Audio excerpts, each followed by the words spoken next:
to see for yourselves one of the most amazing events. When is this great experiment made? Impervious to heat, impossible to move. Is it human or inhuman? Gentlemen, do you realize what we've found? It's time for the Geeky Brummie podcast. 5, 4, 3, 2, 1, 0. Hello and welcome to the Geeky Brummie podcast. Joining me today, Mr. Keith Bloomfield. Hello again, Ryan. Mr. Leigh Hayden Price. Full name? Hello. Yeah. Ms. Laura Craven. Do you have a middle name, Laura? Yes. Do you want to tell us what your middle name is? No. Guy, do you have a middle name? I don't, but can we guess Laura's? Keith, do you have a middle name before we start? Because I don't have a middle name. Yes. By the way, it's just Mr. Ryan. Well, Keith's sexy Bloomfield, so we know that. Does it start with an A to J, or is it in the second half of the alphabet? Second. Start with an S. It's really not that exciting. Sarah? I'm just being awkward now. Marie. No. You wanted to guess this kid guy. You just Vera. No. Winifred. No, that'd be cool. Magda. No. Margot. Tabitha. No. Sharon. No. Tracy. If we're going down that route. Sadly not. Sonia. No. Roger. Steve McFadden. Yes, it's Steve McFadden. Laura Steve McFadden Graven. All one word. Yeah, all one word. Or was it just Steve? Steve. Come on. Rose. That's a nice name. I was going to say Rose, but thought that's far too That kind was- of like Doctor Who-y. That was my maternal grandmother's middle name. She was June Rose Parks. She was born in June. It's a good solid name. Yes, that's a proper name. Anyway, how are we all this week? Laura, what have you been up to? Start us off. I've been to the cinema a lot, standard. I've been in traffic, even more than I've been in the cinema. And I interviewed somebody that will hopefully appear on the podcast at some point when I learn to edit. 20-second film reviews. What have you seen? What was worth watching? Not a lot, to be honest. Mary Queen of Scots feels like a film that you should just watch Rain the series, because that's slightly more entertaining. Beautiful Boys, all right. What else have I seen? The Favourite I've seen 3 times this month. You should just definitely go and see that. Guy seems to know more about what I've seen at the cinema than I do. No, I think Guy knows more about who you've seen at the cinema. Yeah. Oh, your picture. Oh, it was such a good picture. The little... let's face it, I showed my boss, and we both agreed, he's a goblin. Sorry, mate. Sorry if you listen to the show. Sorry if you like our show. But yeah, you are the Cinema Goblin. Who are you? What are you doing there? Now, we both went to go see Mary Queen of Scots. We didn't go together, but we both went and saw the same screening on different days. I went at 5:10 on Tuesday. You went at 5:10 on Wednesday. Did you see him going into the film? Stood by the ice cream counter? No, he was stood by the ice cream counter informing the man that checks your ticket that he had a new film to watch in 2 hours. Oh my god! So he's a film goer then. So he's not at work. Oh my god, that's new evidence. Yeah. See, and I saw him go into a screening once. Wow. Do you think he lives at the cinema? Do you think they're like, when they put the lights off, he's just stood behind one of the giant cardboard stands that slides out? Well, he was talking to one of the guys in the cinema I was at. So he was there when we went in. He was there when we left. Bag, coat on, kicking by his feet. But he's talking to this guy, and this guy gives him a phone number. So they look at something on the touch screen. So I don't know what's been going on there. But honestly, I think to myself, because he's always by the ice cream counter, so I'm thinking to myself, if you've got a shift on the ice cream counter, God, you must be screwing. Like, I don't want it. I do not want to work on the ice cream counter. Right. 37 flavours and a goblin. This is World of Cine, innit? Yes. Yep. Okay. Yeah. So next time you've got a Meerkat Wednesday guy on your unlimited card, you can take me to go and see a film, and if he's there, I will go and ask him. I will engage in conversation and ask all about him for you on your behalf. But why would you ruin our fun? But I'll know, but I just won't tell you.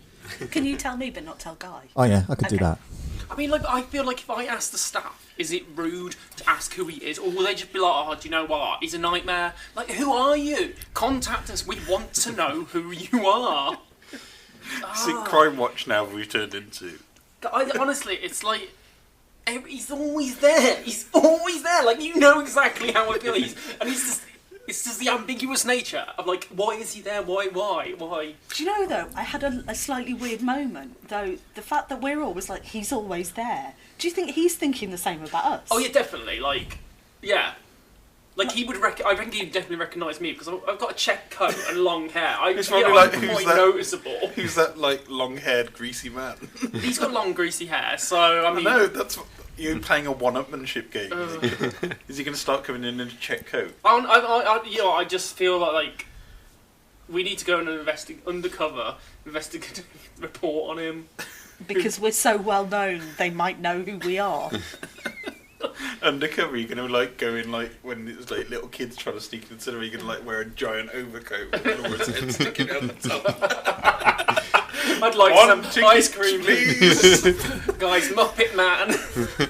Anyway, what was your film of the week then? I watched a brilliant film, and by brilliant I mean it was pretty naff. Ryan already knows because I think I kind of live tweeted it to him.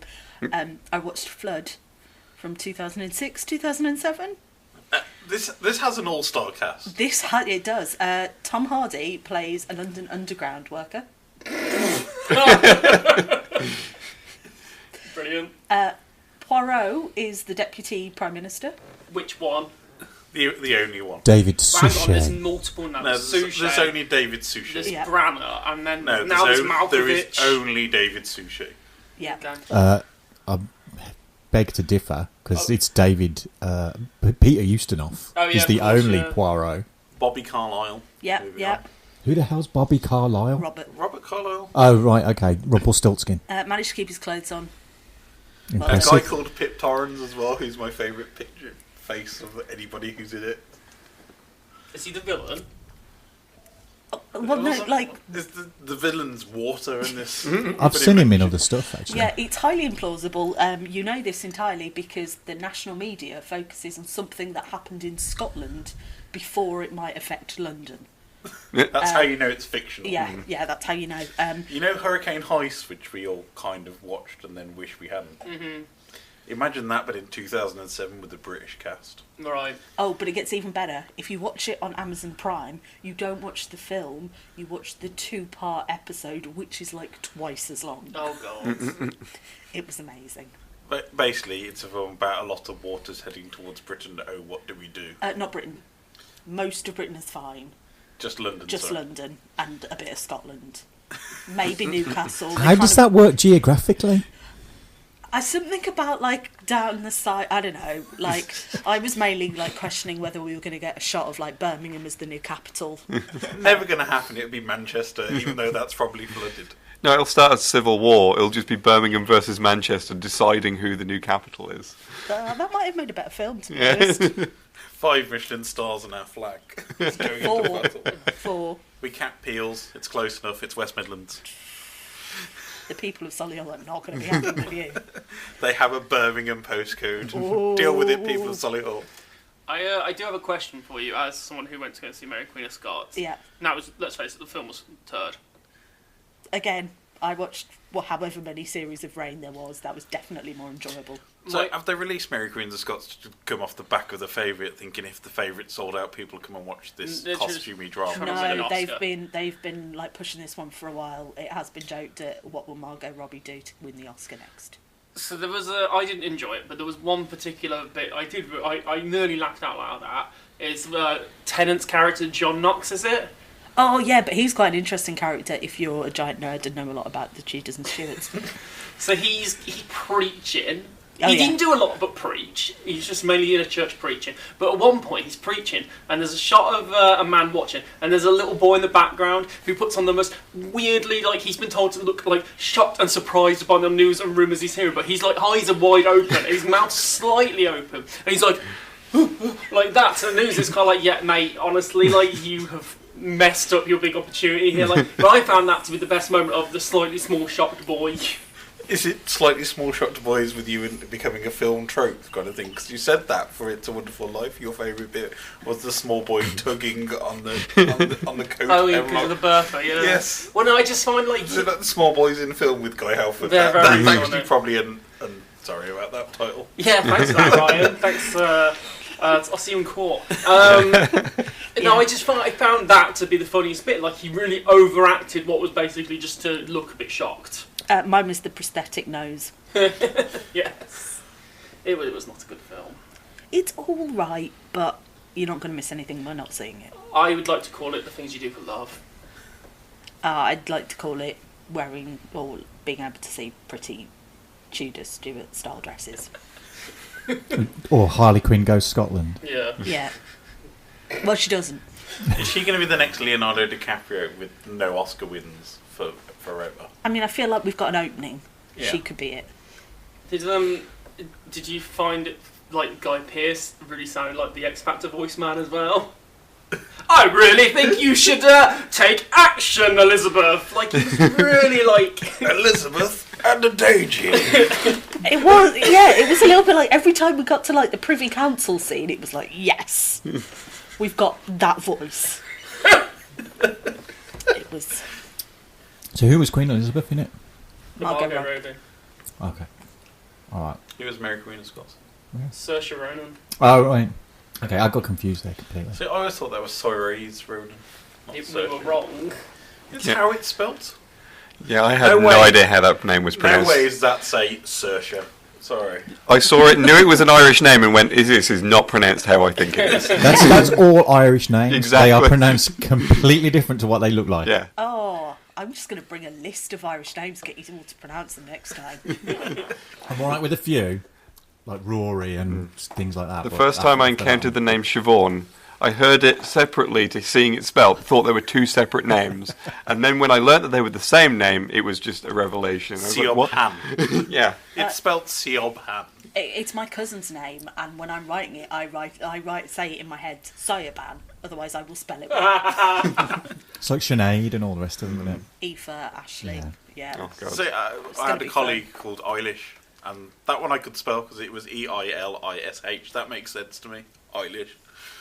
We called her Eyelash, of course, because that's what you do. But most Irish names, I'm like, You funny bunch of work jokers, you. It's funny you mention the name Aoife. There's a games journalist called Aoife Wilson, and there's sometimes she'll get comments on videos saying like, "Oh, who are her hipster parents giving her that stupid name?" And it's like it's an Irish name. It's like when you get Yoin. Or Ewan Quigg. Yes. Yeah, I can't really say anything. I suggested an Irish name for my niece. So, yeah, it's an easy to, like, see and spell name, so it's fine. Patrick. Ted. Jack. Bishop Brennan. Anyway, Leigh, what have you been up to this? I think we got slightly sidetracked there. Leigh, what have you been up to this week? Not a lot. I've just been going through like some of my gaming backlog and getting very hooked on Dishonored, which is a game that I didn't play when it first came out. But how dishonourable of you! So, I have a big issue with stealth 'em up games because it's kind of like I'll do the stealthy bit for the first 20 minutes. Then as soon as I get alerted, stab. I love stealth stuff. I don't know what it is. I just like the sort of way of kind of handling the combat encounters in a more puzzly sort of way. Kind of manoeuvring around and trying to stay out of sight. Yeah, that's why I can't play the Hitman games because it's just like, if everybody's dead, then there are no witnesses. Hitman's I think the one that I can't get into. I've tried and I just can't get into it. But. Is that like presumably you have to keep somebody alive to pay you?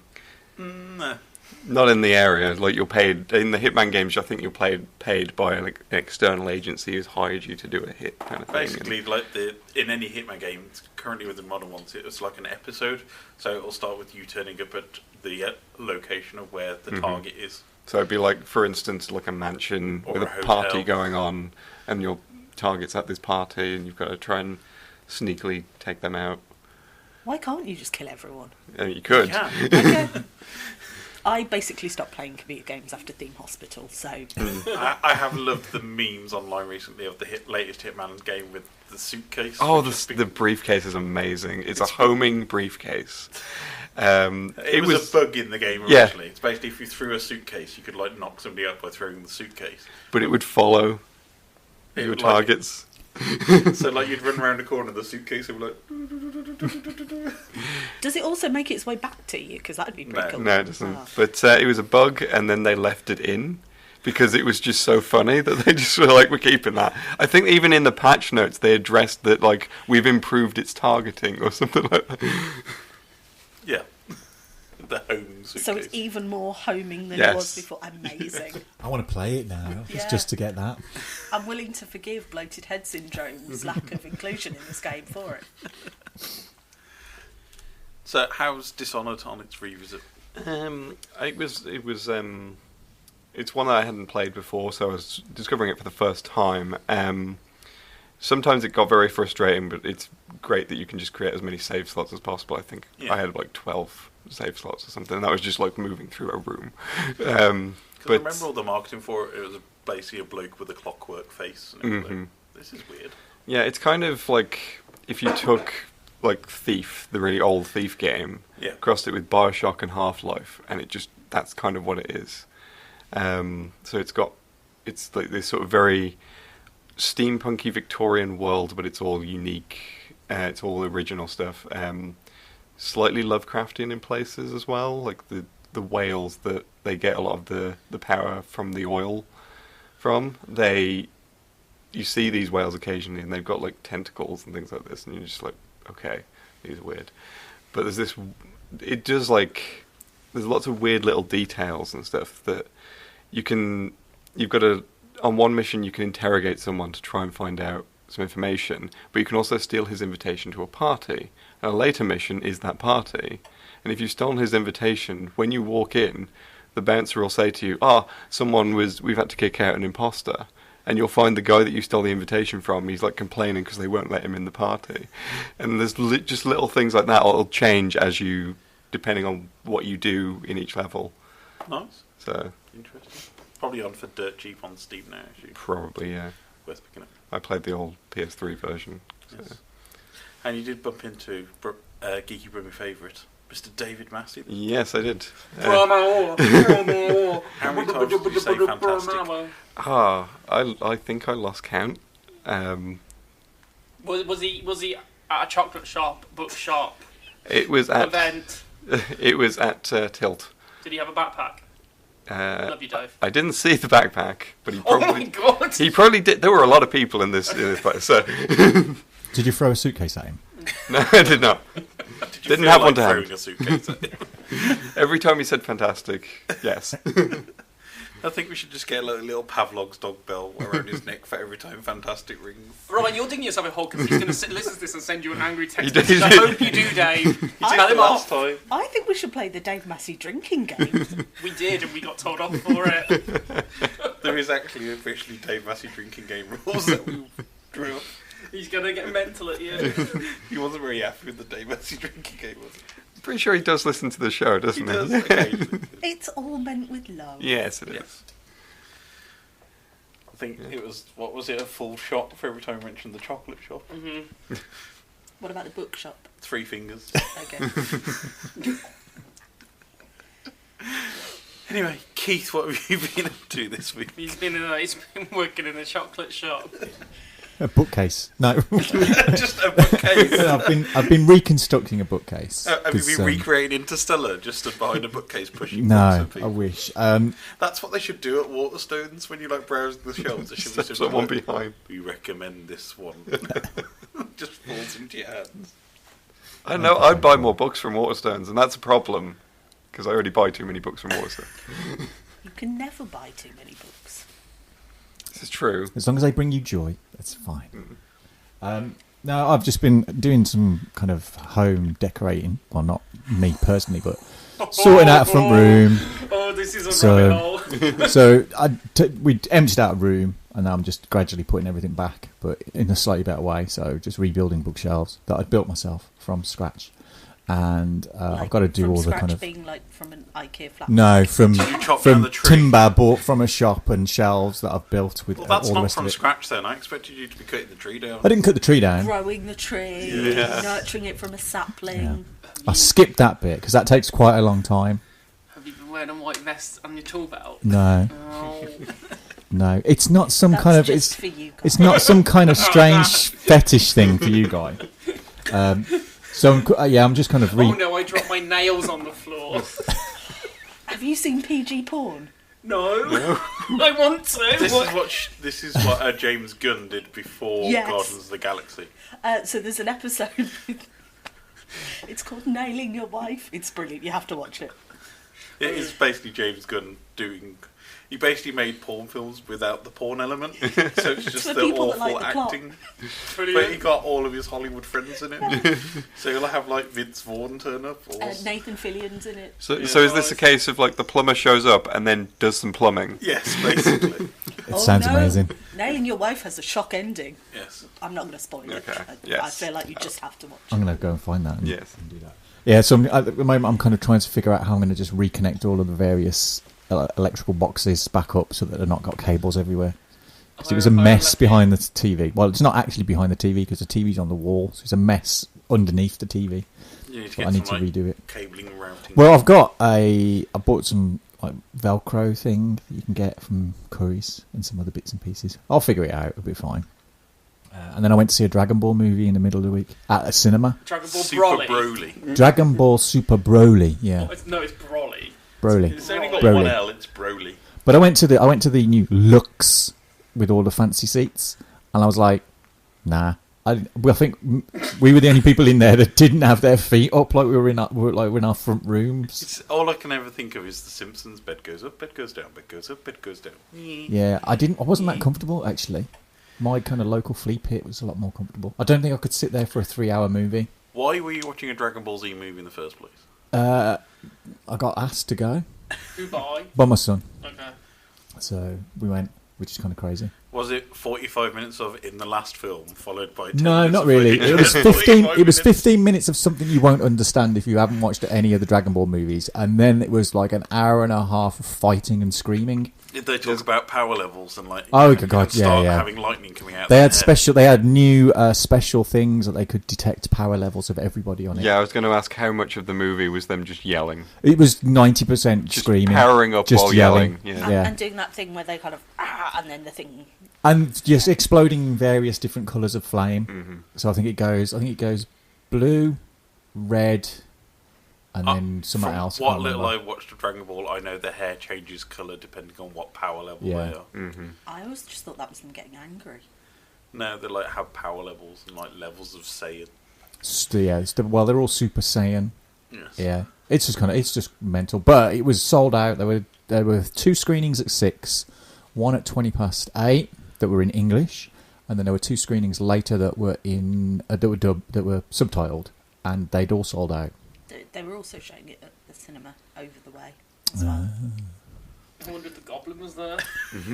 He was powering up at the front. But I mean, it was cosplay outfit. it was quite impressive because I've been to some other kind of big blockbuster Hollywood movies where there's probably been about 20 people in the screening, and yet this was packed, absolutely packed out completely, and people applauded at the end. People love their Dragon Ball. They do love their Dragon Balls, which is quite, it's kind of cool. It's one of those animes that passed me by. I think I was too old for it by the time I was like actually got into anime. I think I took one look at it and went, nah. It's just but I actually want something with some plot into it. Yeah. So it follows the traditional Japanese anime format, which is a 20-minute episode, which the first 8 minutes are what happened in the previous episode, 8 minutes of footage, then another 8 minutes of what's happening in the next episode. So you watch the same footage 3 times over if you watch all 3 episodes in a run. So why not just tune in at like 8 minutes past 4 when it's on? Well, no, because if you find it online through various methods, you get the whole episode. Don't be naughty. Well, you can't find it anywhere else at the time.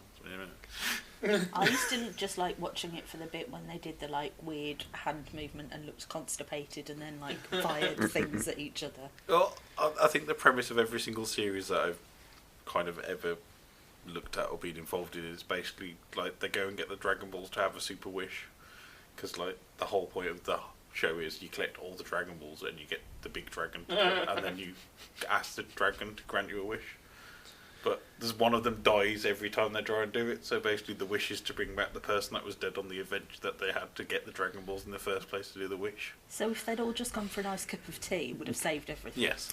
That would be the British version of Dragon Ball. It did make me want to buy, when it comes out, the Jump Force game. Yeah, that's coming out in a few weeks. I do like Shonen Jump Force games; they are pretty cool. Yeah, quite a few so I kind of like that. I kind of fancy that because I quite liked Dragon Ball Fighters. Aren't they doing Shonen versus Street Fighter at some point, or was it Shonen versus Tekken or something? I have no idea. The only thing I know about is Jump Force. So unless there's like Tekken characters in there, because I think Namco is making it, so I wouldn't be surprised if they just threw in Heihachi for no reason. Talking of fighting games, I do wish they'd remake I think it was on the Wii, that was Capcom versus... Capcom versus SNK? No, it was Tekken. What's it with the characters from Gatchaman and all the rest of it? Tsukunoku or something like that. I can't remember the exact. I can't remember what it was, but they had the characters from Battle of the Planets. I know the one you mean. Gatchaman and stuff. That was quite cool. I quite like that. There's been quite a few of the Street Fighter X Tekken crossovers. There's Street Fighter X Tekken. You've got the Marvel vs. Capcom games. I know there's Marvel vs. Capcom versus everyone. What is it about fighter games where you just basically enjoy having a character that you like in a show lamping the crap out of somebody else? I don't know. It's the appeal of Smash Brothers as well. It's just like, let's just get all of these Nintendo characters just punching each other. Yeah, it's like I really want to play a game where Pikachu can wail on Princess Peach. Yeah. Like, why would you want to play that game in the first place? Yeah. They're always extremely popular. Guy, what have you been up to this week? Couple of things. Obviously, went to see Mary Queen of Scots, which we've talked about, being a serious film show and everything that we are, proper film show, best film show in Birmingham that we are. I mean, I didn't go because it's got costumes in and I really can't stand it. Do you think it was very much a costume film? Do you think we should give your favourite cinema goer a theme tune, like Suspiria or something like that? I'm not always at the cinema. I've got nothing to do. I need to tell people what I do. I'm a man at the cinema. I'm the goblin of the cinema. I hang out by ice cream stands. I'm the goblin of the cinema. Come and see me. Shake my hand.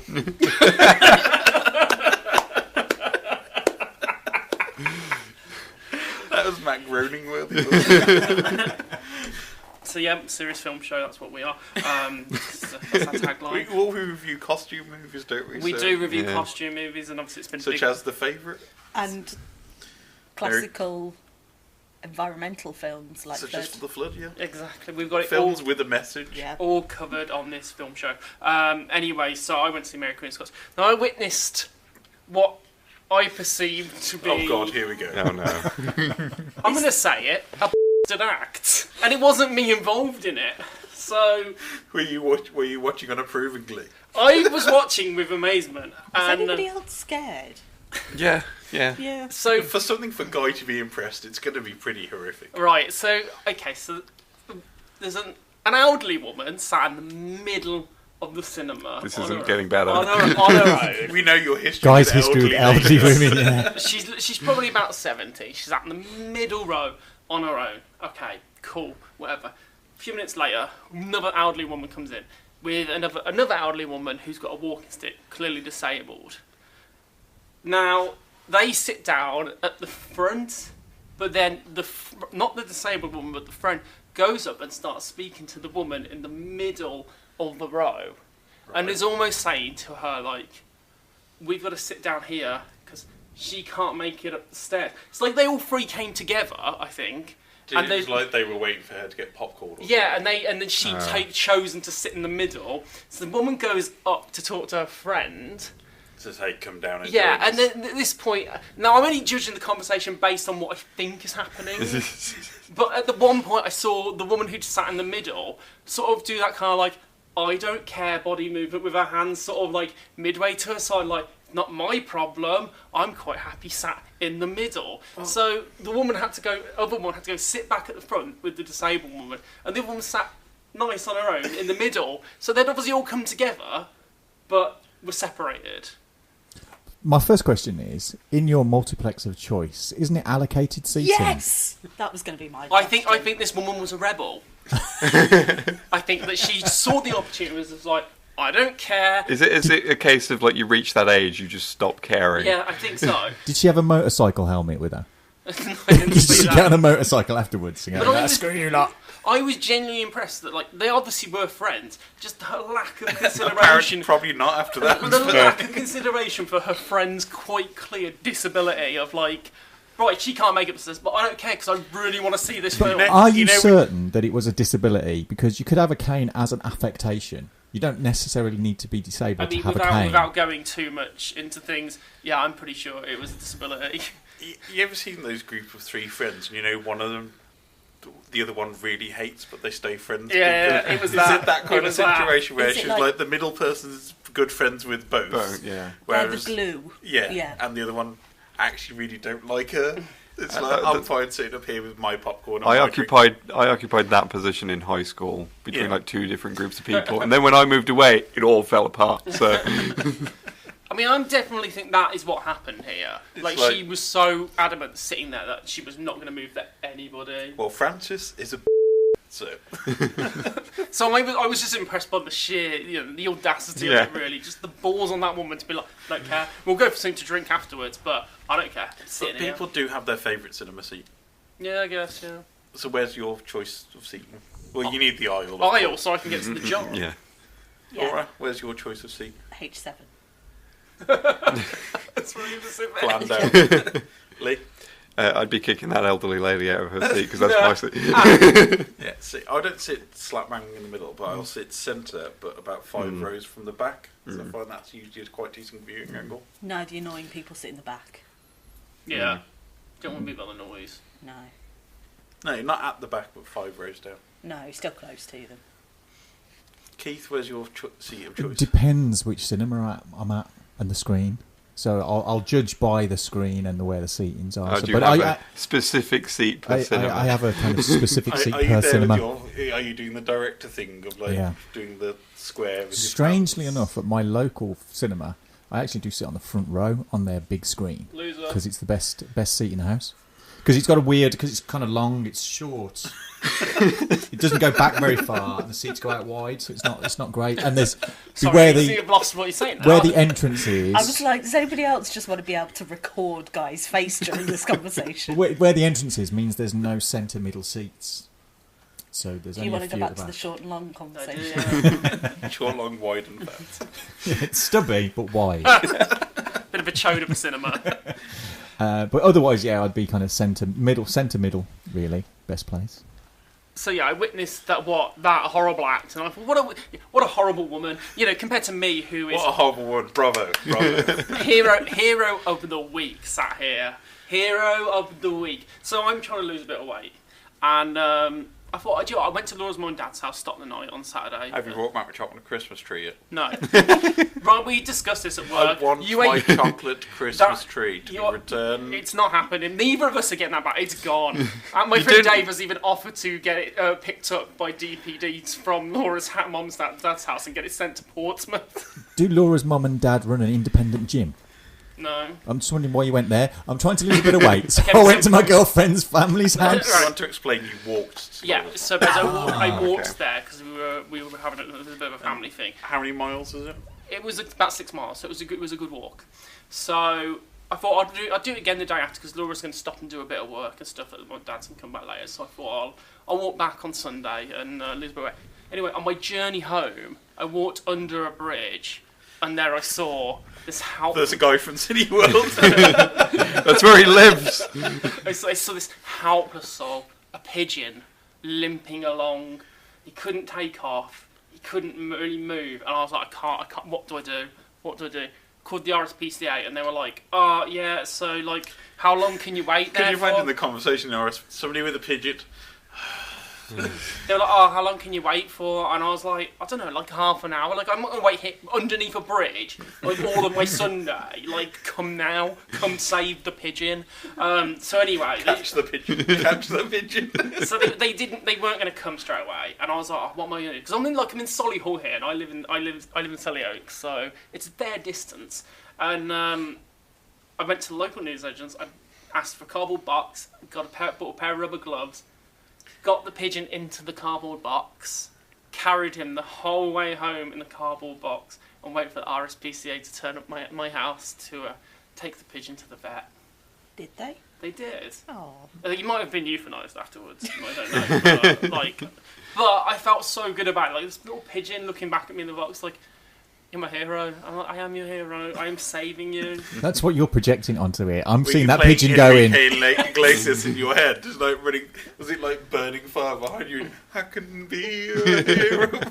What I'm seeing is the pigeon going, what's going on? Yeah. I'm perfectly fine here. I choose not to fly. What's going on? I'm a pigeon in a box. It's like, what? I'm a pigeon in a cardboard box. I think the pigeon was probably really concerned. It's like, I'm here in Solihull. I'm having a nice time. Why are you taking me back to Birmingham? I'm in Selly Park now. What's going on? So what is this? You people don't empty your bins. I was going to go and pick some bakery outside some posh Solihull area. Organic, grain-free. Yeah. Can I have some spelt? No wheat for me. I'm a Solihull pigeon. And now I'm surrounded by students. So I saved its life, but the worst thing about it was I had to walk all the way from Solihull to King's Heath carrying a box and rubber gloves, and the looks I was getting, like, honestly, people genuinely must have thought I was unhinged. You were wearing the rubber gloves whilst carrying the box? No way was I touching it. I was like, okay, I'm a germaphobe. No way I was carrying gloves on. No way. I saved its life, but it is vermin, isn't it, effectively? So, I did a nice thing, but I still don't want to get a disease. Would you do the same if a rat was injured? Yeah, probably, right? I like animals. If it was a person, I'd just probably, look at him, kick him and walk off. If that pigeon had been one ahead of him in the queue at Greg's asking for coffee, he wouldn't have got treated like that. If the pigeon had been an elderly lady on a cane. You know why that pigeon was limping? He'd slipped over on a wet patch in the local pub's toilet, and the guy changed his mind because it's not an old lady. See, I was just imagining you finding an injured person and putting them in a cardboard box and carrying them home. That's never going to happen. Whilst listening to Enrique Iglesias on Spotify. I feel like this proves that I'm not the horrible person that I come across on the show sometimes. I'm actually a very nice person who has a very loving heart and very caring. Should we take a vote on that? I'm just wondering how that weighs up with the story about the old ladies. Please tweet us at Geeky Brummie and let us know what you think. We should put a poll up. Yes. Is Guy a reasonable human being? Yes, no. I feel like the only poll that we used to have on tour is, are we the best film show in Birmingham? Boom! Ryan, what have you been doing? I've been at a hotel in Solihull, actually. Well, just outside Solihull. Did you kill the pigeon? No, I didn't. But I had... Yeah, you ruined Ryan's dinner. I had no phone signal. I forgot what that was like. It's been a while since I've been out of a city. Pay-per-view, was it then? No. It was like there was Wi-Fi, but it was like dial-up Wi-Fi. It was like going back to 1999. Oh, however did you manage, Ryan, having to socialise and talk to people? Why do you think I do a podcast? Did you have to call your wife and actually speak to her on the phone? I managed to get hold of her on Facebook Messenger, actually, but it would support only voice calling. Couldn't do video. Wow. What a first world problem this is. It's like being back in the dark ages. I'm just really concerned you had to phone people. I know. Oh. Speak to people over voice, it's wrong. When was the last time anybody here had a decent phone conversation? I said I called my mum the other day and had a conversation, but let's say that conversation wasn't decent, so... It's the thing nowadays, people don't like to phone each other. Mm-hmm. No, it's better than texting. I can't bother to text someone. Like Laura's always like, oh, why'd you phone me? It's like, because I can't be bothered to stand there texting because I'll probably spell it wrong and I haven't got the patience I think for it. the thing with texting is it's done now in a way where it's one word or an emoji per text. It's not like sentences. It's like... Because everybody's got unlimited text, you're going to take advantage. Yeah. So that's why I keep sending you the aubergine. Oh, the last phone call I had was on Tuesday when I was being blamed for breaking a computer, but it was that my mum's husband forgot the password to his computer. So that's the other thing, fixing families' computers. No, don't ever do it. Do not, because you will be on tech support for eternity. And even though you touched the computer the last time in 2014, it is still your problem when it breaks again. Mm-hmm. And it's also they phone you up and go, what have you done? Something's not working with the computer. Okay. What? Could you walk me through this, please? I'm not sure. This is not PC World. Goodbye. I got blamed for breaking a television. So when I went to Laura's granddad's house for Christmas, not this year, it was a few years ago. I used to go over in the evening. So they were trying to fix a TV I had in my living room. This was Laura's dad and Laura's mum's brother. They were trying to fix this TV, and they asked me to go and have a look. So I was like, yeah, I'll have a look. We were all getting stuck in, changing cables, trying to get the signal to work. And anyway, we couldn't get it to work. There was obviously something wrong with the aerial. And anyway, the granddad walks in, and he's like, oh, what's wrong? You've broken the TV. And then Laura's mum's brother turns around and goes, oh yeah, I think Guy did it. And it was just like, thanks, man. Really, sell me out there. Throw me to them. That was a setup, that was. Yeah, honestly, the way it was just it was Guy. It was kind of like, hang on a minute. This was your idea. I barely touched anything. Here's one for you. Do people here answer unknown numbers? Yeah, because I like to have a go at them. No. See, that's the thing. Unless they're in your phone book already nowadays, it's like, oh look, my phone's ringing. I mean, let's and be now honest. It's stopped. Do you always answer the phone when somebody you know is calling? I've been on the receiving end of that. But you always know because the phone starts ringing quicker than if you just let it ring out. So how did you survive without the Wi-Fi then? Come on, tell us your plight, your sad drama, your story. I had beer. On your own? No. Well, you were socialising, so you didn't need your phone. No, but I have a question. How did you mark it on Untapped? Hmm? If there was no signal, could you? The Wi-Fi still worked though. Wi-Fi still works, just about. It's one of those with intermittent Wi-Fi, which is more frustrating than not having Wi-Fi at all. It's like when you have intermittent phone signal and you have to put your phone in a position where it kind of works. While standing on one leg. Yes. And like holding a pigeon. it up in the air. Yeah. Maybe that's what was wrong with Guy's pigeon. It couldn't get a decent phone signal. You leave my pigeon alone. Maybe it was on a dodgy Bluetooth headset. That's what it was. Just trying to get the signal. His pigeon Uber hadn't turned up. I'm in the tunnel, Solly-o! I was his pigeon Uber.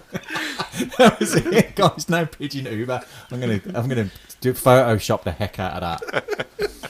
Guy Halford's pigeon Uber. It's the last time I'm using Lyft. Yeah, that needs to go on Twitter once the show comes out. Have you still got that cardboard box? No, it's got bird poo in it. But then we could have slapped some pigeon Uber stickers on the side of it. You could carry it around all the time. I'll slap you with the box. Cuba. There you go. Or Pooba. Yes. No. Cuba. It's like the dove from above. You have to tempt it down. Leigh. Yes. It is 2019. Yes. There is many video games coming out. There are a lot of video games coming out. Many, many, many video games. Yes. You have selected some for us? Yes. I've got a feature for this. Games. I'm ready for some action. Right. The rubbish intros continue. Okay. Do you want to select some highlights of the gaming world? I'm going to run through what's coming out in 2019. There's actually two major releases that are already out by the time this show comes out. We've got the Resident Evil 2 remake, and we've got Kingdom Hearts 3 somehow is actually apparently out. It's only taken like a decade and a half. Yeah, pretty much. Never been able to get into Kingdom Hearts. It just feels too complicated for what Isn't that basically Square Enix making a Disney game and putting loads of crap on top of it? Yeah, but it should be like a Disney Final Fantasy crossover game, but it's like, let's have this layered plot that makes no sense, that goes through like multiple time periods and all the rest of it. I don't know. I remember the first one was a kid whacking Donald Duck with a key, and that was pretty much my interest gone. Just go to Disneyland. Yeah. Resident Evil 2. Yes. Does look nice. Got a preview little write-up on that on the website.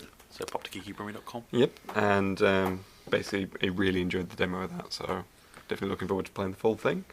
In February, there's a few big releases coming out. There's Crackdown 3, speaking of games that have been in development for a million years. I don't know much about the Crackdown. Wasn't that due for the original, for the 360, wasn't it? I think it was, yeah, and it's been like, I think it was then a launch title for the Xbox One, and now we're in the late years of the Xbox One, and it's finally coming out. We've got Metro Exodus coming out, which is the third Metro game.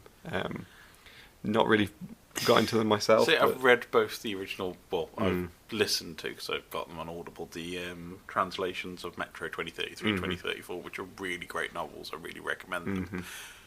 But the games are completely different. Basically, they take the book and go, "Well, we'll go to the left, and you go to the right." Yeah. And it's like completely different. So Exodus does look quite good though, because you're finally out of like the Russian subway system, so it should be quite interesting. Then there's Anthem is out in February as well, which is getting a really muted reaction. Well, isn't it basically? It's Destiny by BioWare, but it's like people who want Destiny are playing Destiny, and people who want BioWare games are not satisfied by Anthem. People who want BioWare games want Night of the Old Republic 3, and that is the only BioWare game that people want. Maybe a new Mass Effect, if they've got time. Yeah. I know there is a new Dragon Age coming out eventually, but we don't know when that's coming out. What is it called? Anthem? I don't know. Like, I think of Anthem, and I think of, like, a big song. Was it DJ Jean, the Anthem? Was that a song? I just like the idea of, like, the ghost of Freddie Mercury will guide you through this game. Come on!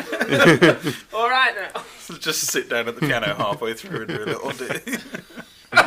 That should be a game, though. I would like to see that greenlit on Steam. Somebody go and make a Freddie Mercury drive, guide you through an MMORPG game. Yeah, I would play that game. Yes. He's got to be doing his live aid straight across the stage with the microphone. Oh yeah.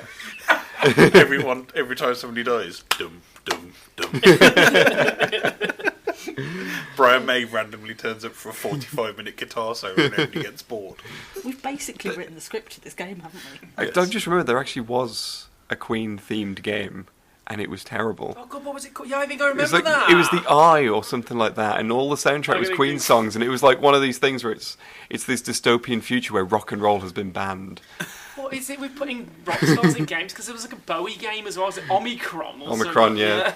I think I blame this all on Journey, because Journey had the first licensed game, I think, as a band. It was like a licensed game on the Atari or something like that. It was awful, apparently. Queen the Eye isn't that action-adventure electronic video game that was released in 1998 by Electronic Arts. Yep, there we go. Wow. It might be on Steam still.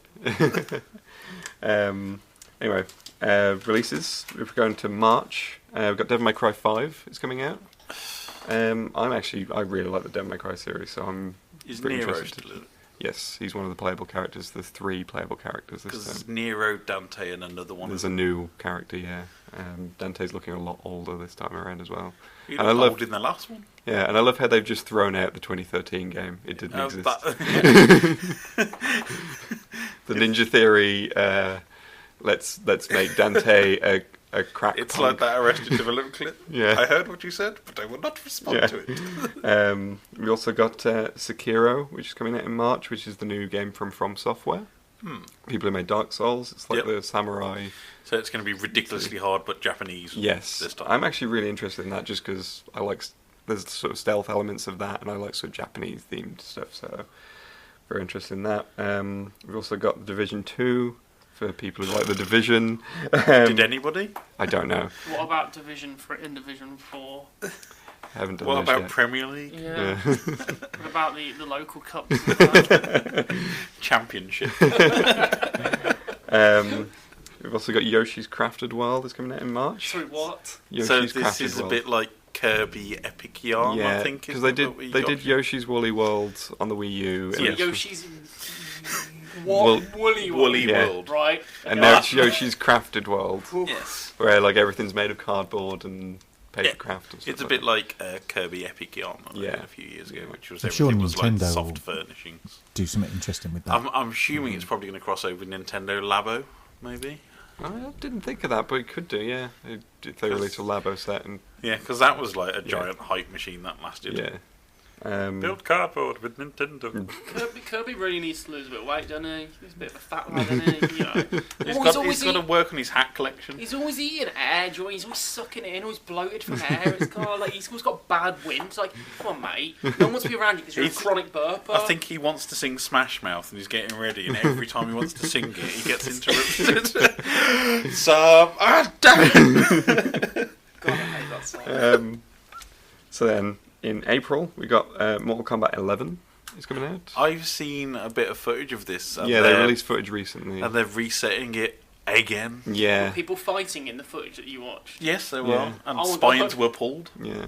Ice was thrown at people. Were there any babalities? No, it was all they've gone ever since they did that crossover with the DC one. They've just gone back to being like, oh, it's really dark and edgy. And it's basically like Warner Brothers doing what they do with making things dark and gritty, but with Mortal Kombat instead. Yeah, and what's confusing is they've got fatalities and fatal blows. They're different things, but I don't know what the difference is. And they do like the X-ray thing as well all the time now. That one. So when you punch somebody, like it zooms into their head and shows bones being cracked. I think that seems like a system that was in 10. So Yeah. the fatal Yeah, blows that- are like you get a measure up, so you can do that during the game, and the fatality is the kind of Okay, end execution that you can either miss or, But or I get think a they've score. ignored most of 10 from the sound of it, because most of the characters they are back to the classic Mortal Kombat characters, and there's only like 1 or 2 from 10. Sorry, how is there a plotline to a fighting game? It's a fighting game. Have you not seen the amazing film starring, what's his face, the French one, Christopher Lambert, as a Japanese god? Yes. As Raiden, that first Mortal Kombat film is the boss. It's great, and it's got a And fantastic theme who did tune. they replace him with in the I second don't one? know. It was Dexter's dad, if you watch Dexter the TV series. I can't remember his name now, that's really going to annoy me. Excuse me while I Google. Leigh, I know who you mean. Yeah. Also in April we got Days Gone, which is that weird zombie biker game on the PS4, which looked interesting when I first saw the trailer, and then I saw the zombies turn up and I was immediately turned off because we don't need more zombie games. But So not zombie bikers? no. Okay. You play as a biker, but there's zombies in it. And a lot of zombies. So it's Dead Rising, though. Many zombies. Yeah, it's Dead Rising, but without any of the sense of humour. So it's basically if they took The Last of Us and took all the stuff that was interesting about The Last of Us and took Dead Rising and all the stuff that was interesting about Dead Rising, put that together, that's what Days Gone looks like. Right. So in May we got Rage 2. I don't know much about the first Rage, but this one looks like Neon Mad Max, This the was shooter. supposed to be John Carmack's big return. Yeah, It was ID Software's like newest franchise to replace Doom, and it went down like a sack of spanners because they spent about 10 years working on it, and it was not what they promised. I think from what I saw of the first one, it was very brown and grey. It was that sort of era where everything was brown and grey. Yes. And for this one, it looks like they're going completely the opposite, because everything I've seen of it seems to be neon purple. Yeah. So It was James Remar, by the way. Yeah. It's him. one of those that guys. Yeah, that famous man. Yeah, cool. He's been in quite a lot of stuff, actually. I bet he has. Yeah, great. Yeah, everybody knows that chap. Well, it's not as bad as Street Fighter the movie, anyway. But well, apart from Raul Julia. Raul Julia was the only good thing about Yeah, that exactly. movie. Is that Gomez? Yes. Cool. I'm just imagining a Geeky Brummie like film festival. Yes. Well, it would be the best damn film festival in Birmingham if there was. The thing that gets me about that movie is one of the best damn villain speeches of all time, with Raul Julia telling Chun-Li, who was Ming-Na Wen, it's like, the day I came to your town was like the biggest day in your life, and it's all been for me, it was a Tuesday. Was it one of the best speeches in a film of recent times? I would say so. Elsewhere in the year, no release dates for these ones, but we got The Outer Worlds potentially coming out this year. This looks so amazing. I know you're excited I'm for already this. on for this game. Yeah. It's basically looks like Borderlands plus everything I want in a video game by Obsidian, who made some of the best games of all time, who never get enough love, because they made Fallout New Vegas, which was the best Fallout game, and they made Knights of the Old Republic 2, which was the best Knights of the Old Republic game. Didn't they do Pillars of Destiny as well? Yes. Yeah. Did anybody think the way Ryan was talking that excitedly then was like a child telling their parents something that the parents just didn't care about? I got Pikachu. He's the best Pokemon card. Today in school we did this and we did this and we did this. Mom, That's I got good, a shiny son. Charizard That's good, card. son. Pretty much anything about Fortnite. Yeah. We've also got Doom Eternal is coming out. I really enjoyed the last Doom, so I'm very interested in the new soundtrack. Yes, the soundtrack is great. There's a game called Control coming out, which is interesting to me. It's like you're kind of like a special agent with psychic powers, and you're investigating supernatural stuff. We looked at the trailer for this. We looked at the trailer a bit for that. Yeah. It definitely seems up my alley, so I'm interested in that. Supernatural powers like the X-Files. It's Do you basically like your get- time-travelling agent, but you have Yeah. psychic powers at the same time, so you can move stuff with your mind. Yeah, looks very interesting. We've got Biomutant, potentially coming out this year. That is the laziest title I know ever it in a is. game, isn't it? But like, you're playing as this sort of weird mutant squirrel rat thing that you can customize. It gives you different abilities depending on how you do things. See, this one sounds right up my alley. Yeah, it actually does look a lot of fun. So it sounds like what Spore should have been. Yeah. You got Untitled Goose Game should come out this year. Oh yes, yes. This is like the sleeper hit, wasn't it? Yeah. So and it's like Nintendo have like gone on board with this completely. This is an indie title where the premise of the game is you're a goose and you annoy people. That's it. There's a dedicated honk button, and the entire purpose of the game is just to badger people as it's a like goose. Pull their washing off the washing line, honk at them, nip them in the bum.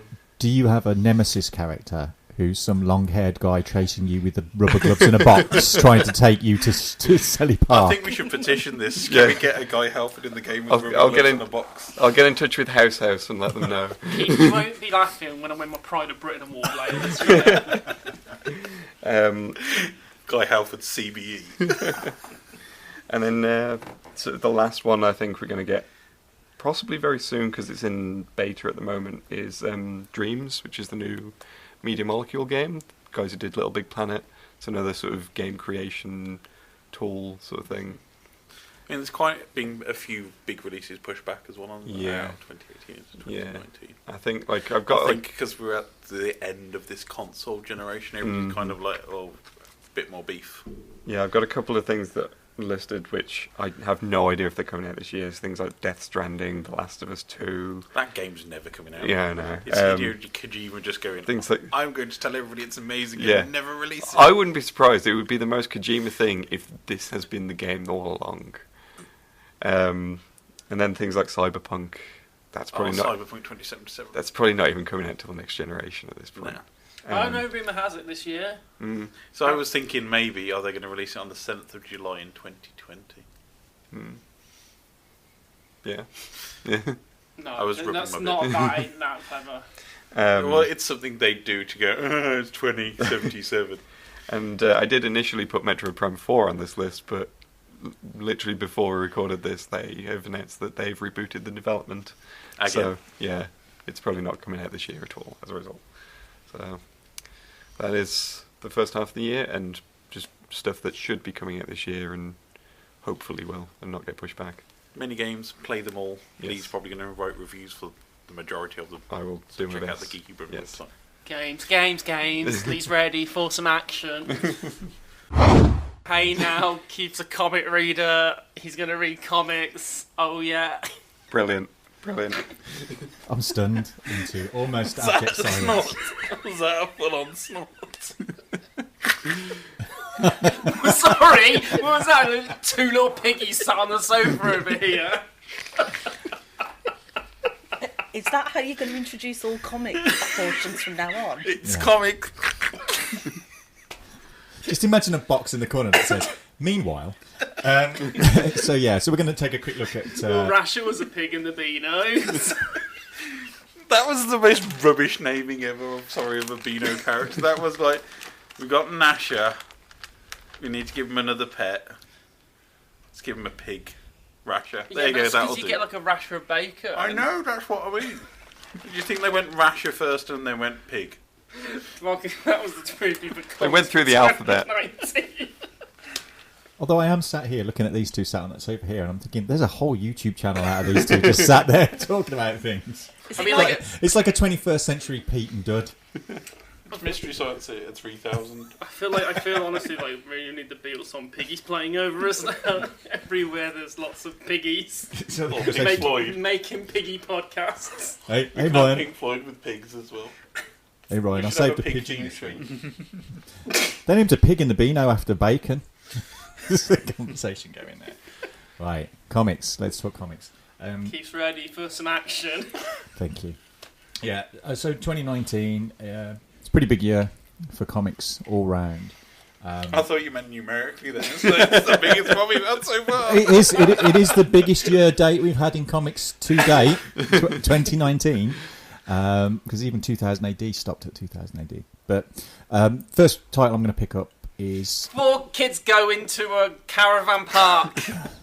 I knew that was coming. It's like a broken record, isn't it? No, what I'm going to pick up is a comic that's first issue's already come out. It's quite interesting because it's written by Geordie Belair, who's mostly known as a colorist, but she's doing a kind of big writing gig with Joss Whedon rebooting Buffy the Vampire Slayer. So the license has gone now to Boom Studios, and basically what they're doing is taking Buffy back to high school and starting the story all over again, but based as it would be in the equivalent of 2019. Has Joss Whedon not milked that cow enough yet? I think it's a story that can be retold. It can be a cyclical story, but I think does Joss Whedon need to leave it alone and let somebody else play with Buffy for a while? Well, I think he's just taking a guiding hand in kind of the story, but I think having somebody like Geordie doing the writing, I think is going to take this in quite interesting ways. I think she'd be a good fit for this, but just Joss Whedon and involvement in stuff, it's kind of... I'm sick of him meddling with things now. Leave it be. But, I mean, Dan Moore is doing the artwork, which looks really nice, so it's a really beautiful looking book. Is Rupert Giles in it? No, because it's a comic. Oh, you mean the character? I thought you were talking about a real person there. I completely forgot you were talking about the librarian. I don't know at the moment, actually, because I haven't read the first issue yet. It's in my pile to read. It's available in Forbidden Planet. It's available in all comic shops and Comixology and lovely Nostalgia Comics. Yeah, so that's coming out. That's out now. The first issue's out, so it'll be interesting to see how kind of Boom Studios run with that title. The other kind of big event set of books. Monthly, to be honest with you, Keith. Honestly, goodness me! When you come to talk about your music. One of the other big things that are happening over at DC this year is Brian Michael Bendis last year went from Marvel to DC. So he's currently doing a lot of stuff with Superman. But he's also starting a lot of his own kind of imprints, and one of them is Wonder Comics, which is kind of a offshoot of the main DC branch, but aimed at readers of all ages. So we've already had Young Justice and Naomi released, which have been quite well received. But the one for me that I'm looking forward to most is a comic called Wonder Twins, who people of a certain age will know because they've appeared in various comics and TV series over the years. But that's been drawn by Stephen Byrne, who I've read a lot of comics for. He did some Green Arrow stuff. He did a Justice League meets the Power Rangers comic a while back, and he does a lot of stuff on Twitter. So if you follow his stuff, he's done a lot of Marvel bits and pieces. His artwork's gorgeous. But were the Wonder Twins the ones that had the rings that they put together? Yeah. Okay. That's literally the only thing I know about them. Yeah, so I think they got parodied quite a lot in Family Guy. Yeah, they've kind of been at the butt of a lot of jokes over the years, but I'm kind of looking forward to that particular series because it's also been written by Mark Russell, who did the Flintstones books, which were really good, and he did the Snagglepuss Chronicles last year, which I really enjoyed as well. So I'm kind of looking forward to that. Oh yeah, it was a great book. It was a really interesting series. So I'm kind of looking forward to those two coming together under this Wonder Comics imprint. But it's nice to just be having books that everybody can read, and it's not all grim and dark and. It's not like a terrible. DC filter or anything. No. But talking about grim and dark and whatever, over at Dark Horse is Fight Club 3. Now, have I missed a Fight Club somewhere? A couple of years back, we had Fight Club 2, which was, I think, was a 12-issue. It started off with an issue on Free Comic Book Day, and then it kind of went into the main thing. So this is written by Chuck. I can't even pronounce his name. But the original writer of the Fight Club book, the one who writes all the weird stuff, basically. Yeah. And it was pretty good. It was pretty interesting. It's drawn by Cameron Stewart. Didn't he write American Psycho as well, or is that? That's Brett. No, that's Brett. But it was quite interesting, and it was a good sequel to the book. Obviously influenced a little bit by what happened in the film, but they're kind of putting that out through Dark Horse in towards the end of January. So I'm quite looking forward to that because the first series was really interesting. What have you done wrong here, though, Keith? You've spoken about Fight Club. Are they going to be empty, just black bags on the shelf? Unfortunately, I have to speak about Fight Club to let people know about Fight Club. That's how it happens. But that looks pretty good. I really like that. The artwork on that is beautiful, so I'm kind of really looking forward to seeing what they do with that particular series. It's Meatloaf in it. I don't remember Leigh getting this kind of abuse when he was talking about his games. Is he though? No.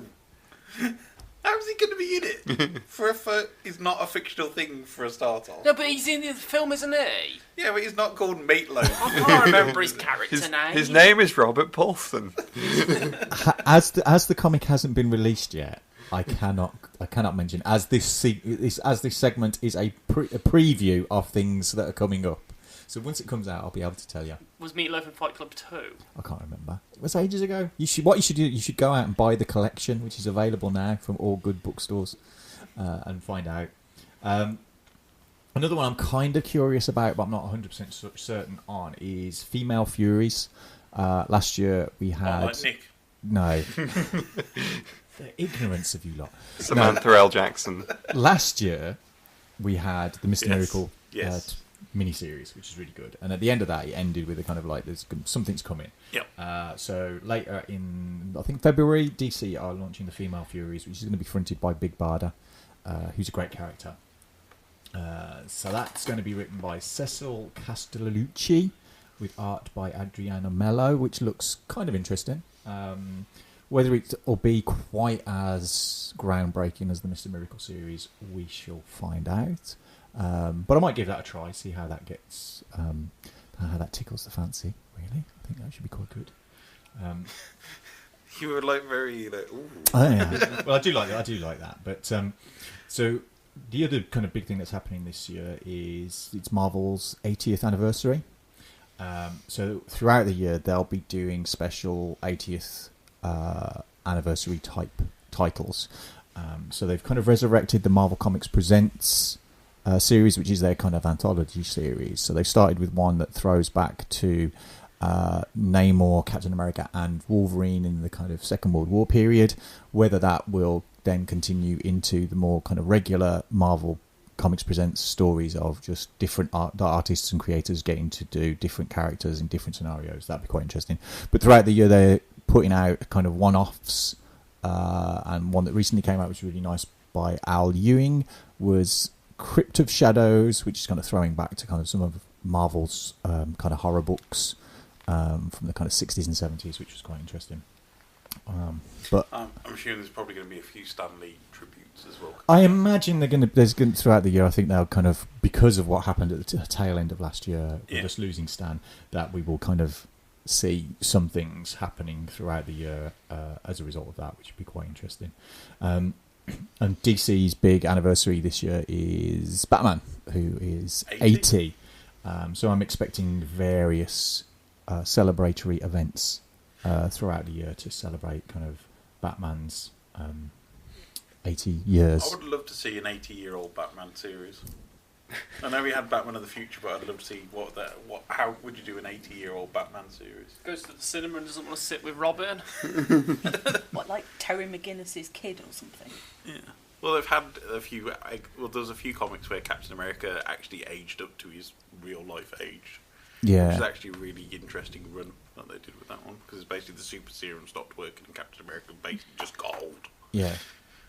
It kind of took on the persona of Super Soldier for a while, so I think that was quite interesting. I think it wouldn't work quite as well for Batman because he's just a regular guy, whereas Cap had still got the residual kind of super serum in him. Yeah. But I think Batman could work if it was done in a similar way to what they did with Batman Beyond. Yeah. And a kind of a little bit for Dark Knight Returns. He's kind of an elder.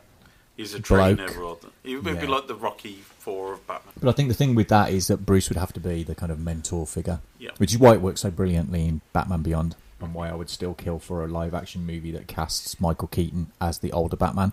That'd be nice. I think Birdman was pretty much the catharsis of him getting over Batman. Yeah, but they should still do it. A title that I'm going to pick, just because it's already caught in controversy and isn't due to ship until March, is a comic, guy will love the title, called Second Coming. It's got me. He's got me. So, basically, again, this is coming from Mark Russell. so I'm kind of already interested in what it is. This one's going to be drawn by Richard Pace. So Richard Pace. Pace. Right. So, So that Mark Russell's got a history of these kind of slightly The main controversial character books. is called Mr. Seaman. Yeah. Yeah, because he wrote a way back a book, something called "God is Disappointed in You." I mean, he probably is in me. Yeah. So basically, the premise of this story is that Jesus is sent back to Earth to learn from a superhero called Sunman. Sunman. Yeah. So obviously, that whole kind of Jesus in a comic book kind of thing How many dad jokes is going to be about Sunman? Well, probably quite a lot. So it's kind of, I think it's going to be treading on the kind of same kind of ground as something like Preacher and Lucifer did. But I think the whole kind of religious thing is already stirring a little bit of controversy on the internet at the moment. But that'd be quite good. I've just got that really annoying "What if God was one of us" song. But I mean, because that sounds like a Black Mirror episode. What if God, but one of us? Ooh. Written by Charlie Brooker. What if God, but too much? But Mark Russell's a good writer, so I'm kind of interested in what's going to happen with that. Kind of again, in March, IDW, who are the current holders of the Transformers universe, are relaunching their Transformers series. So they did a lot of interesting stuff. You could have said they're transforming. They're Transformers. They're transforming, yeah. Well, guy, the you're king of license has been in a puns. bit of jeopardy for quite a while, hasn't it? It was in quite a bit of a no man's land for a while. It got a bit bogged down by the whole Hasbro universe type thing. So they've kind of, in recent years, they've dragged a lot of other characters into the Transformers universe. So we've had comic series that have featured ROM, Micronauts, Action Man, G.I. Joe, Mask, and various other characters that are part of the Hasbro thing. But offshoot to the main Transformers series, we're doing really good stuff. They did a series called Lost Light, which was quite interesting, which was a bunch of Transformers which was well away from everything that was going on. But they basically wound up everything last year with their Unicron series, which kind of brought their kind of I think current Chris McPhee's run. done quite a few videos on YouTube. So they're going to be restarting their Transformers run in March, which I think, off the back of Bumblebee doing so well at the cinema, might have a lot of people kind of interested in what's going on. So that might be quite interesting. So Their Star Trek versus a Transformers spin-off. Yeah. See, I was just thrown by the notion of a Hasbro universe. Yeah, this has kind of been kicking around for a while, which... Because I was thinking of like the board games and stuff that they do, and it's just like, how did you drag like Cluedo into? That's where my mind went with frustration. Yeah, yeah. But, which Transformer killed the Colonel in the library? It was Bumblebee in the front room with the TV. Yeah, I think it's been about 10 years since the G.I. Joe Transformers first crossover. Yeah, they've done a couple of crossovers, but I think it was that thing of tying everything together. But in the meantime, a couple of their rebooted series, so ROM and the Micronauts series, weren't particularly successful. I mean, I picked up both of those because I'm a big fan of their original Marvel incarnations.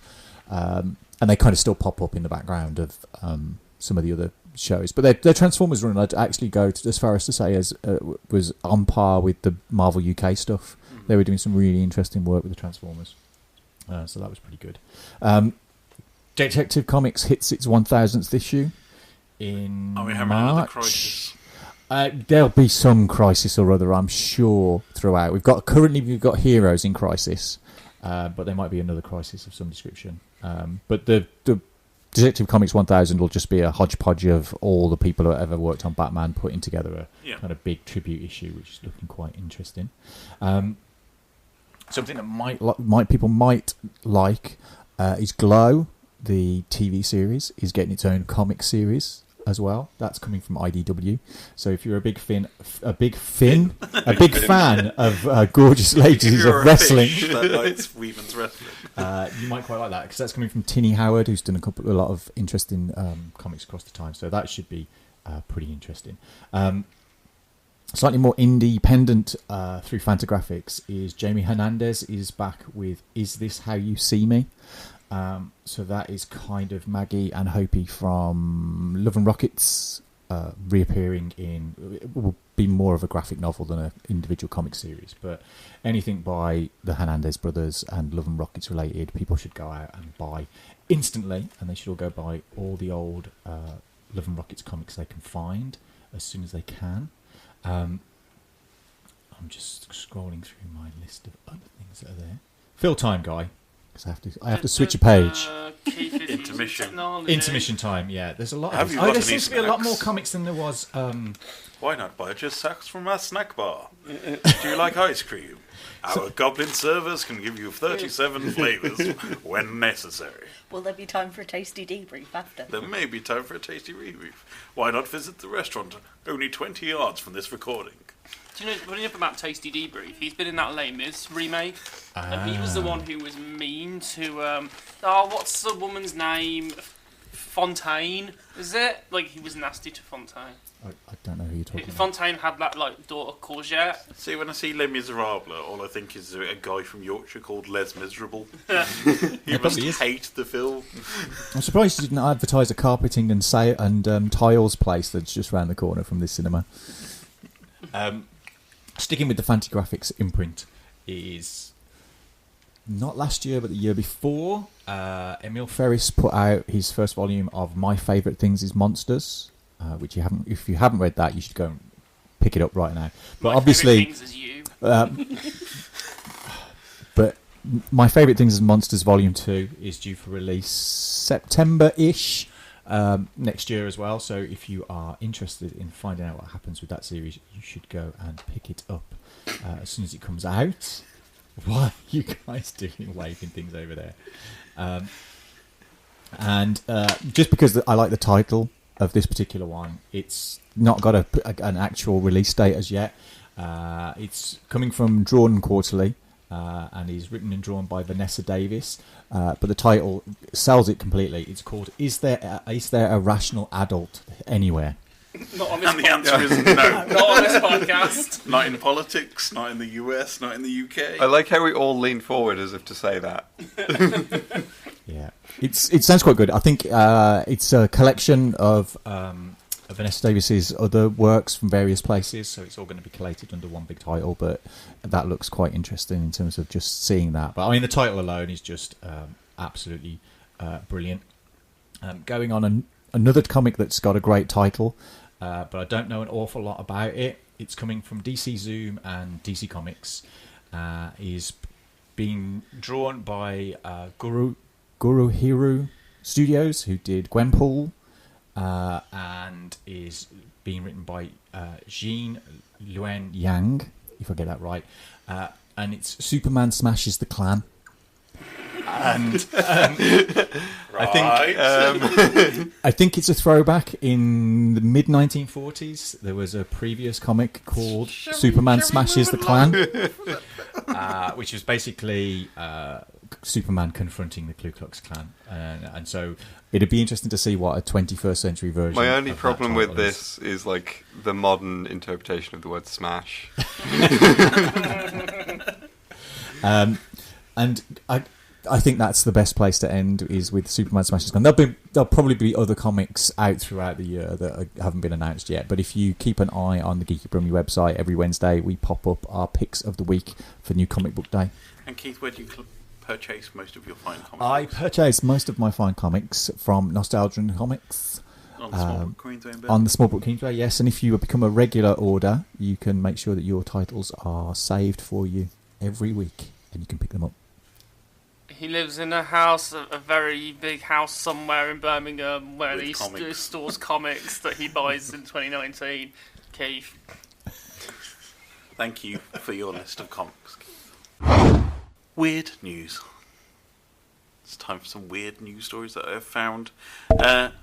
And me hitting the microphone. Just for a bit more, I think. Which one do we want? Do we want State Department cancels border security conference due to shutdown over border security? No laughs with that headline. Cocaine in London River is making eels hyperactive. That's a step up from the previous one. Hotel sacks half robot staff for being bad at their jobs. Cocaine. Do we start with the eels? Hyperactive eels. Yes. So this is from foxnews.com.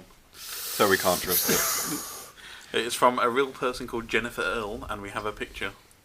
And we have a picture of a very wired buzzed eel, apparently.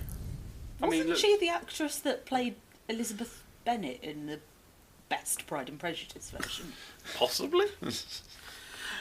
Cocaine is causing some eels in London's famous River Thames to be hyperactive, new research by King's College London shows. A team of scientists at the university studied wastewater that was entering into the river from nearby sewers during storms and found traces of the drug within 24 hours of the overflow. Okay, no, what happened here was they had a wild night out. Someone's like, oh, mate, I dropped my coke in the river. Let's try and fish it out. Oh, should we test this water when we get back?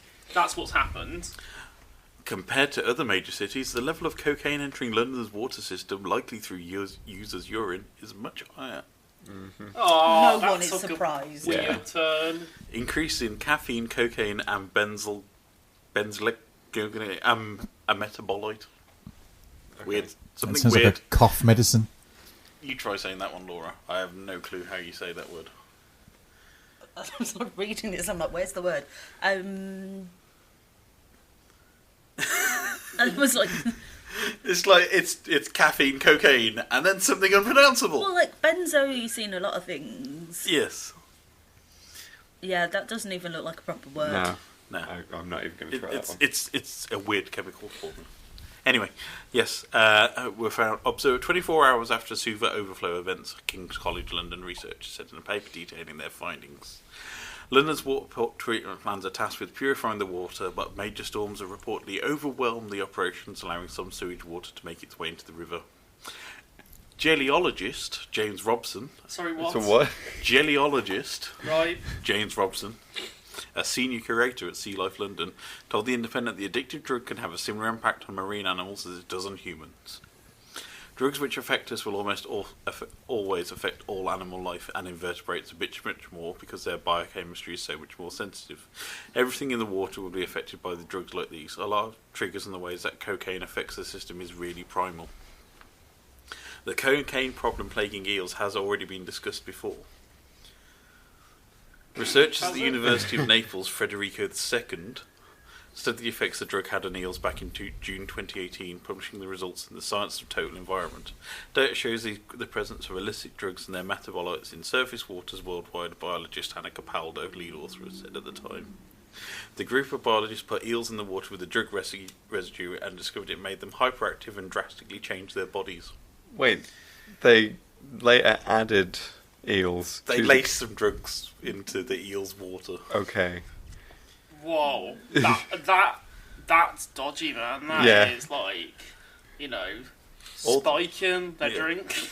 All the main function of these animals could be altered, said Capaldo, explaining the changes in the eel's muscles, hormones, and brain after cocaine exposure. I don't want to hear what these nasty people are doing, right? Nasty. Imagine going home, like after doing all of this, and just your partner asks you, "Oh, what have you been up to?" "Oh, I've been drugging eels."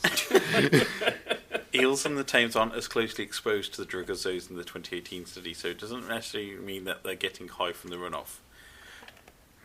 Robson joked to The Independent, You haven't got a lot of disco dancing fish down the bottom of the Thames." I was going to say, I'm more amazed that anything can live in the Thames. I was hoping for a pun at that. I'm disappointed in that statement. They're having an eerily good time. Yeah. Come on, guys, it's not hard work. Oh, I found a YouTube video that tells us how to pronounce that word. Do you? Shall we play that video? It's 16 seconds long. I think we can have time for that. Keith hasn't provided Wi-Fi, so this is why it's taking a while.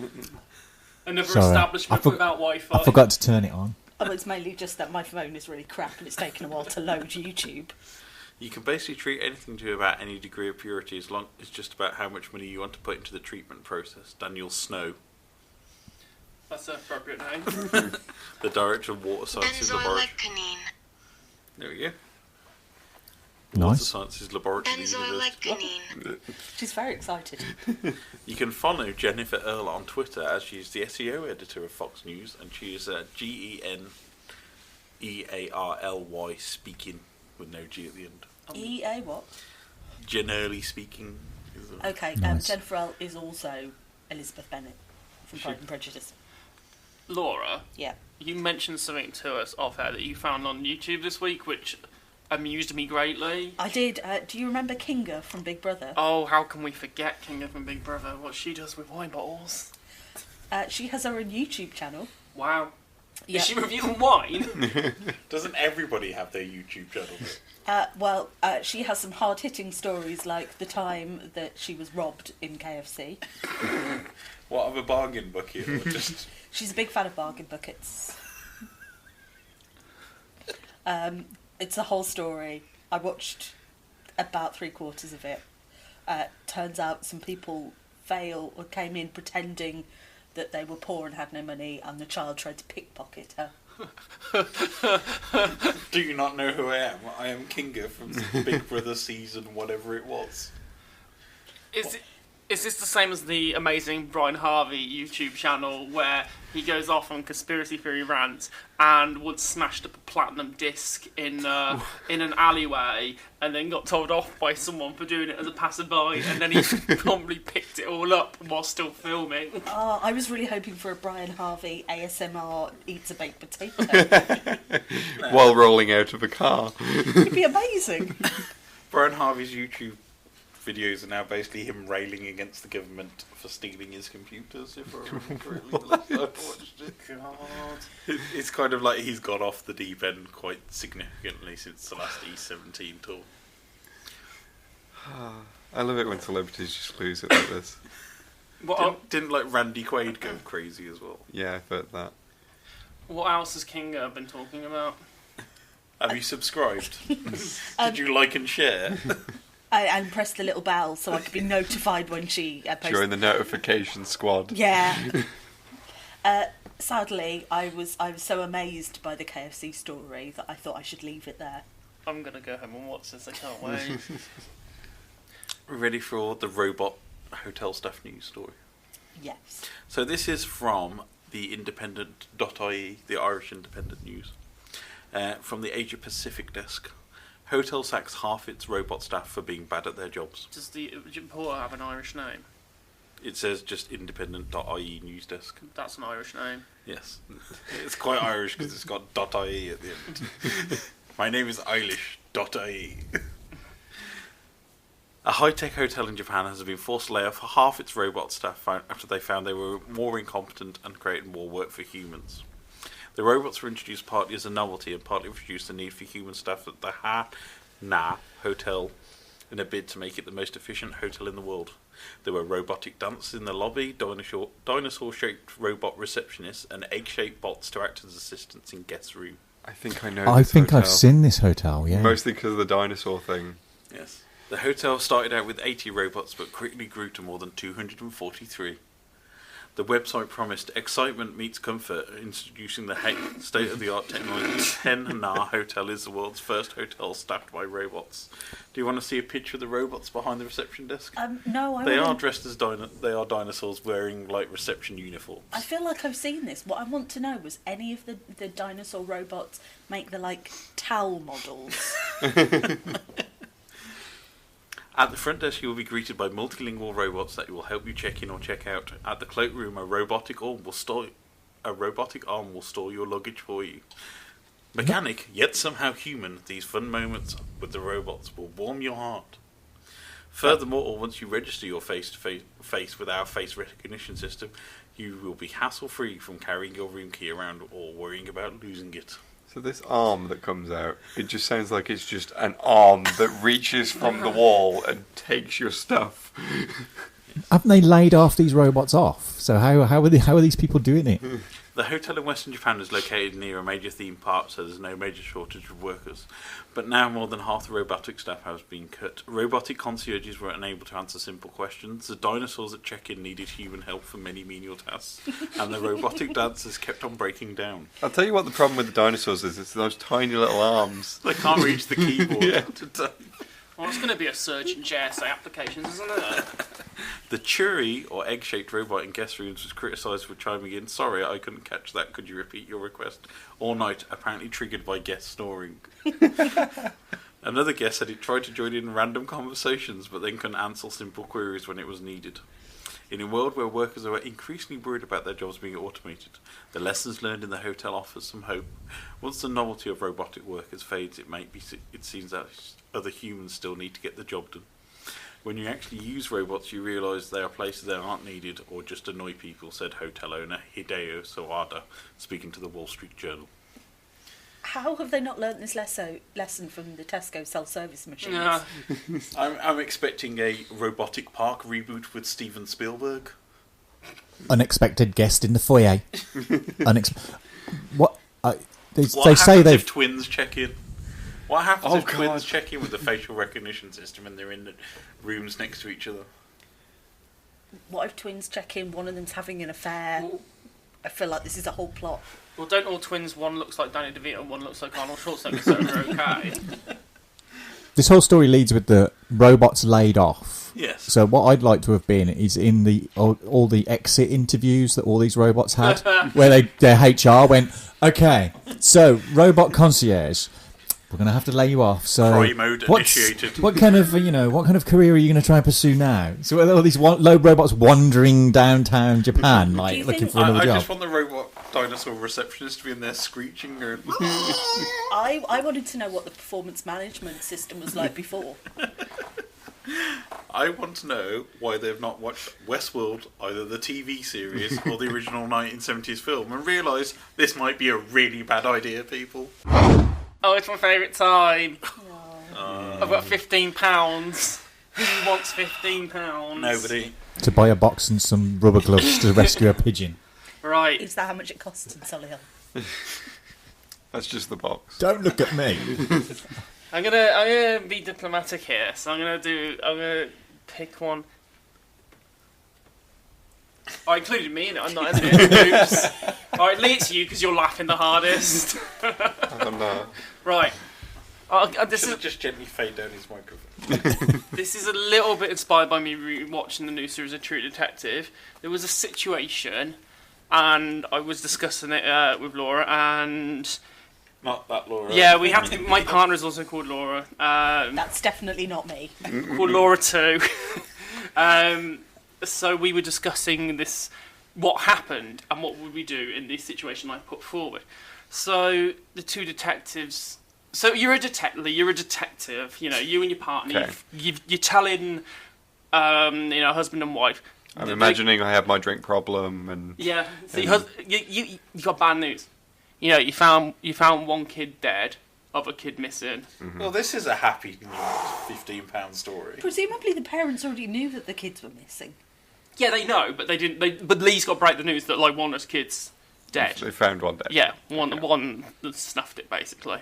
So, you know, you've told them the story. They're both devastated. They're crying. You know, you've never seen a man cry so much. You know, he's literally a broken man. Like, you know, he's literally falling apart in front of my eyes. He's falling apart. But like his arms are just falling off, and it's like that scene with Thanos in the Infinity Stone. He's just got a cube. Your partner is in this situation is Keith. Okay. Keith suggests let's calm the situation down. Everybody, we need to relax. Let's put some coffee on. Let's have a drink. Everybody's like, yeah, that's good. Let's have some coffee. But they're still upset. They're still crying. You know, they're still distraught. You get made coffee by say by the mom of the child. Is she not busy crying? Is Keith not making? They don't know how to operate the coffee machines. You know, they're not, and it's not their house. They don't want to get involved. You know. Also, I'm a highly qualified detective who can't make coffee. Well, you're a guest, effectively. You're telling them bad news, but you are a guest, so you're expecting them to make the coffee. You know. Also, everybody knows you'd have a cup of tea in that situation.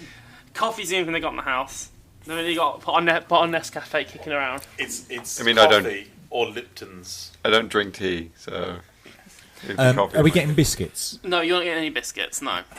What's the point? I don't want the coffee then. Why are we making her make coffee if we're not getting biscuits? Anyway, you calm the situation down. You're getting the coffee, right? It's on the cards. It's happening. So they're both. Bear in mind how distraught they are. One of their children is still missing, and one is dead. And they don't have any never tea coming back. Dead. And Gone. they've got no tea bags, which is more important. Yeah, got to have a funeral, for this child who is dead, and you've had to break that news 5 minutes ago before the coffee is being made. I'm very much clear on the idea that one child is dead and I've broken the news. So you like your coffee in a particular way. 2 sugars, I believe, was the way Keith made your coffee earlier today. They make you coffee. It's crap. It's not a good coffee. And now let's face it, you're going to have to be up all night looking for their other missing kid. Kid's missing. You got a whole night ahead of you searching for their kid here. So you're expecting at least a decent cup of coffee. Because they're so distraught, for £15, would you be brave enough to say, look, this is not good enough, can I have another cup? No. Or would you drink it? Or would you embrace the horrible coffee? Or would you be brave enough to be like, you know, I'm doing the hard work for you, I'm putting the graft in here, I want at least decent cup of coffee? Even removing the monetary value from this, just the moral quandary here, I am not enough of a dick to turn around to them and be like, no. What's moral quandary? There is no moral quandary. It's drink it, take it, and leave. Or just don't even drink it. Just leave it. Yeah, sort of sip it and then just kind of leave it there and act as if I just kind of forgot it was there because I'm on the job. Kind of thing. Okay, for an extra £3, so God. this is £18 on the table. Would you subtly chuck it away, but knowing you still wanted a coffee, try and get your partner, Keith, to distract them whilst you made yourself another coffee on the sly? No, because... How can you make a coffee on the sly? Excuse me, I'm just going to slide out of the room subtly and just... Just say, like, you're searching the house for evidence, you got to find some clues. Like, Guy, I'll look in this pantry. He's searching the kettle for evidence. Guy, you do know that there's a concept of...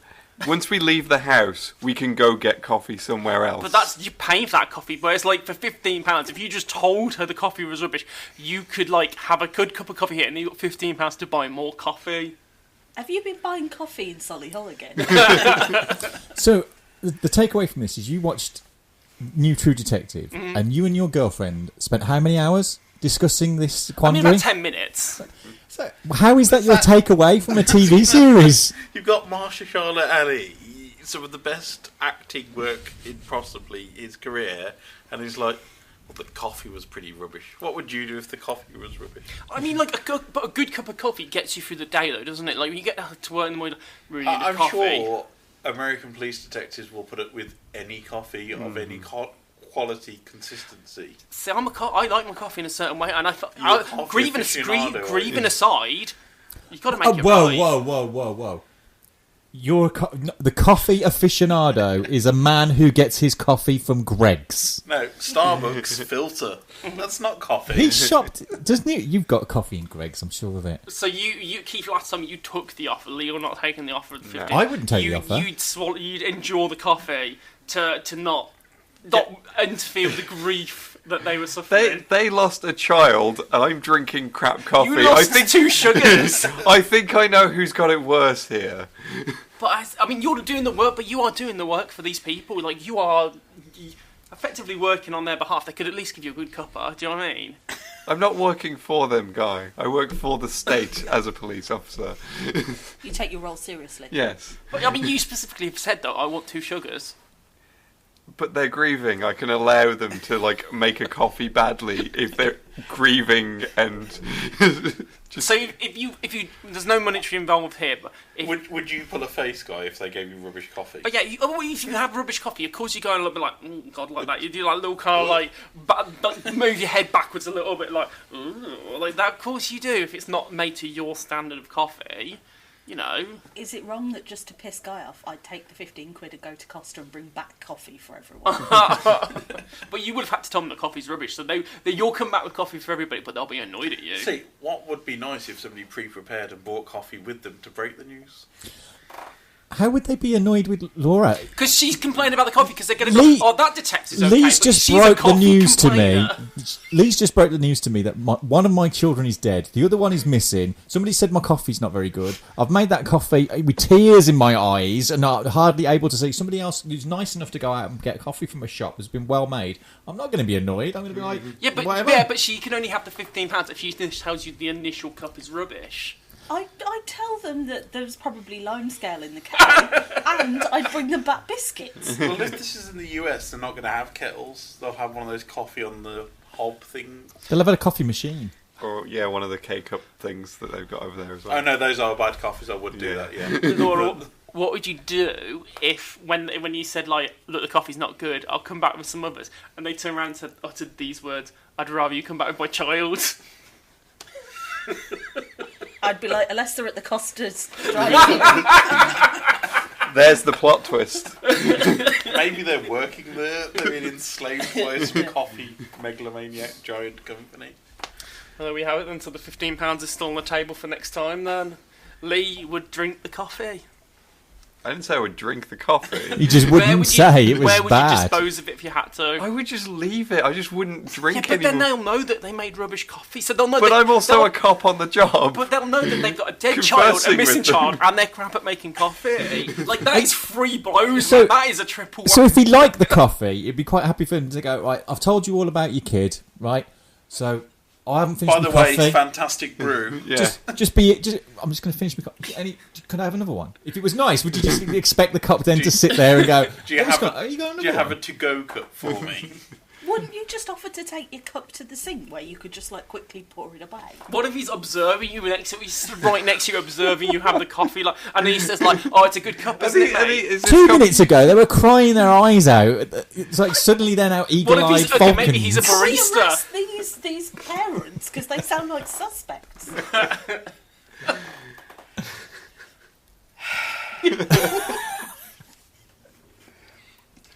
Thank you for your £15 question, guy. It's okay. Thank you for joining us on the Geeky Brummie podcast this week. Leigh, where can we find you online? You can find me on Twitter at The Cheap Ferret, and you can find me on YouTube at Bob the Pet Ferret. Laura, where can we find you online? You can find me at Full to the Brum on Twitter, Instagram and Facebook, or Laura Craven on Twitter. Keith, where can we find you online? On Twitter, it's hardluck_hotel, and then all the rest of the places, it's without the underscore. Guy, where can we find you online? Twitter, it's at screen. No, sorry, it's it's at guy_Halford, Vinyl Guy H on Instagram. Do we need to do our little Tugger update? Oh yeah, when's he back?